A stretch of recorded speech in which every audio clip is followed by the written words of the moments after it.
monsieur, bonsoir. Alors aujourd'hui, dans Libre-Éco, à l'occasion de la Journée mondiale de la mer qui est prévue le 28 septembre, nous braquons les projecteurs sur la SOGES, acteur public créé en 2016, bien connu principalement pour la restauration collective, mais également pour son engagement en faveur des sports en plein air. Et pour étayer un petit peu le sujet, nous recevons Boris Pétricien, qui est directeur général de la SOGES. Bonsoir. Bonsoir.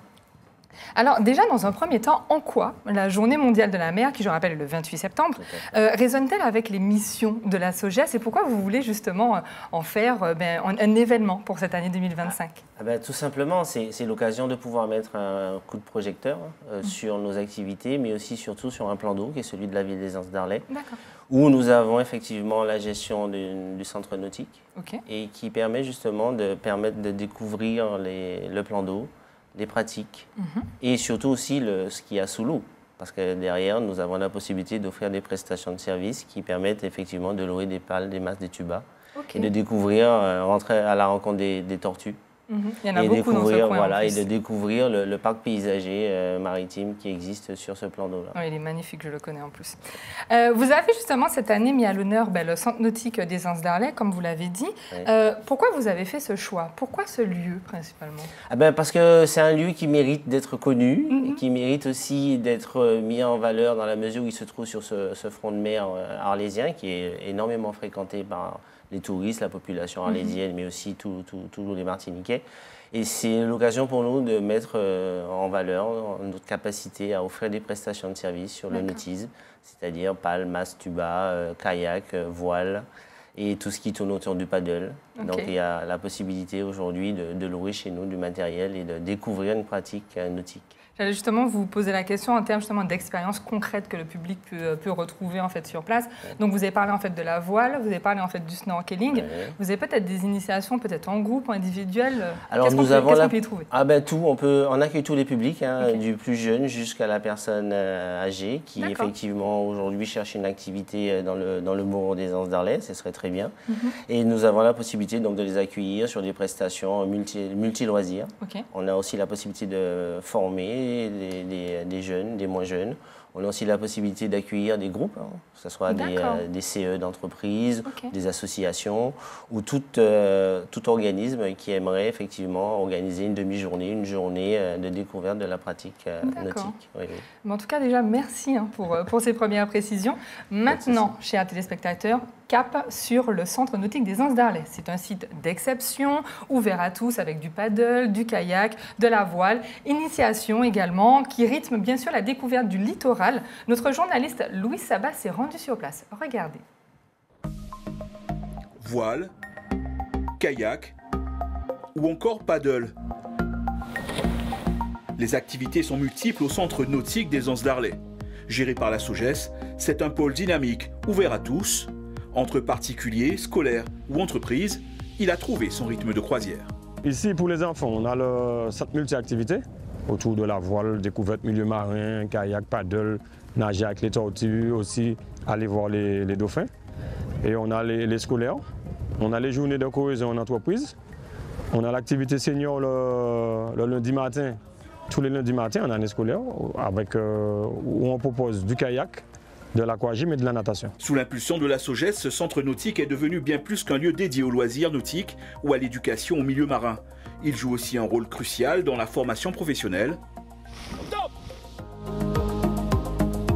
À bord de leur Optimiste, ces 3 marins manœuvrent pour décrocher leur CQP niveau 4, leur certificat de qualification professionnelle en voile, Sésame, pour devenir moniteur. J'ai commencé il y a 2 ans la voile au centre SOGES aux Anses d'Arlet.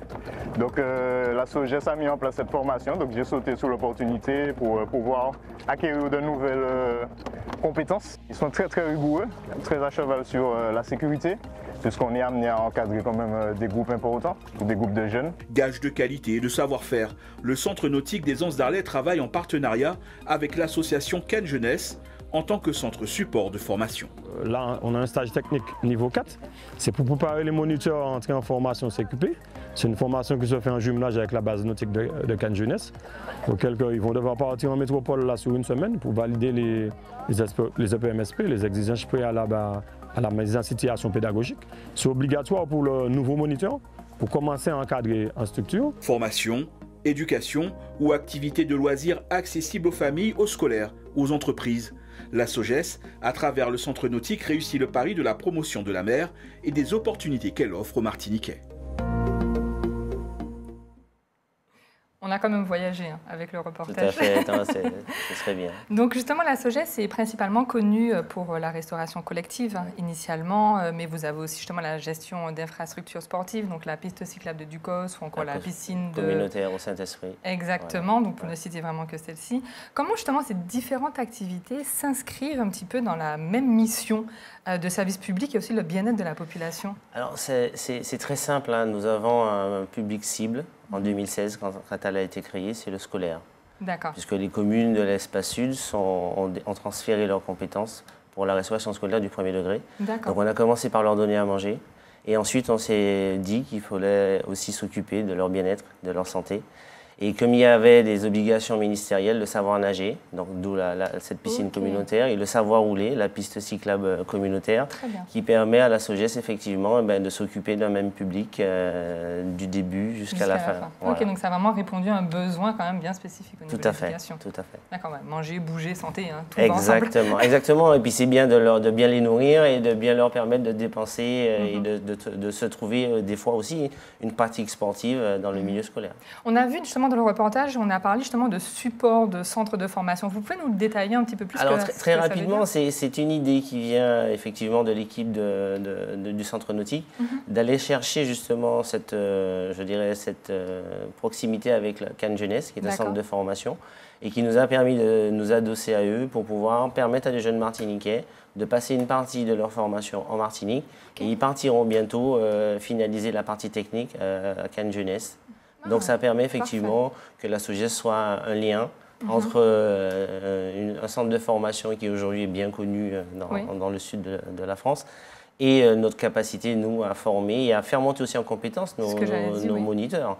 Parce que derrière, ça leur permet effectivement de valoriser leur savoir-faire et aussi de continuer à croire en ce que ce métier qui est le métier de moniteur puisse avoir un avenir. Vous avez mis énormément de choses déjà en place. Du coup, quels sont les projets futurs alors pour la SOGES et où est-ce qu'on peut retrouver en fait toutes ces informations, un site peut-être? Alors, nous avons créé une application qui s'appelle l'application SOGES, voilà, qui est téléchargeable par Android ou par autre support téléphonique et qui permet d'avoir en un seul point les informations sur la restauration collective et des informations sur la gestion qu'on fait d'équipements sportifs.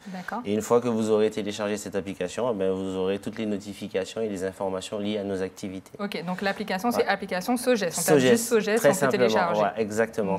Et puis, en termes de développement, ce qu'on souhaite, c'est effectivement travailler un peu plus sur les personnes âgées, c'est-à-dire leur offrir des repas pour les villes qui nous ont sollicité pour une production de repas pour leurs personnes âgées. Et travailler aussi pour qu'ils sortent pour certains de leur sédentarité et qu'ils puissent avoir des activités sportives, que ce soit nager, aquagym ou des prestations type apprentissage du vélo, parce qu'il n'y a pas d'âge. Exact, c'est ce que j'allais dire. Il n'y a jamais d'âge pour commencer. Voilà, il n'y a pas d'âge pour commencer. Et l'idée vraiment cette année, c'est de mettre en avant, en tout cas ces équipes de moniteurs, que je tiens à remercier, qui sont dévoués à faire en sorte que la pratique sportive, en tout cas au niveau de la SOGES, fasse écho et ça fasse de jeunes pousses. Ah oui, ça fera, je pense. Merci. En tout cas, merci beaucoup. Merci pour nous avoir justement détaillé un petit peu plus les fonctionnalités et tout ce que la SOGES peut proposer en tout cas pour ce soir. Merci à vous. Merci à vous. Merci à vous également, chers téléspectateurs. C'est la fin de votre émission Libreco. Vous pourrez retrouver l'émission sur notre page YouTube ATV 97. Et moi, je vous retrouve la semaine prochaine pour un nouveau numéro. Très bonne soirée sur ATV.